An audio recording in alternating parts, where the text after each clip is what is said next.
Hi. நைட்லேருந்து நம்ம வீட்டில் எல்லாருக்குமே ஒரே கோல்டு, ஒரே இருமல், சளியாக இருக்குது. கிளைமேட் சேஞ்ச் ஆகிட்டே இருக்கிறது.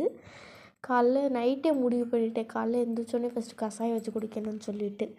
காலையில் எழுந்திரிச்சு கொஞ்சம் ஓமவல்லி, கொஞ்சம் துளசி, கொஞ்சம் வெத்தலை, அதோட கொஞ்சம் ஓமம், மஞ்சத்தூள் போட்டு ஆட் பண்ணி 2 டம்ளர் தண்ணி 1 டம்ளராக கொதிக்க வச்சு எல்லோரும் ஃபேமிலியோடு அப்படியே கொஞ்சம் கொஞ்சம் குடிச்சிட்டு நம்ம வீட்டில் குடிச்சிட்டு அப்படியே இது பண்ணியாச்சு.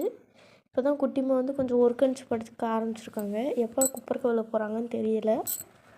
நான் உங்கள் பேபிஸ்லாம் வந்து எப்போ விழுந்தாங்கன்னு சொல்லிட்டு கமெண்ட் பண்ணுங்கள்.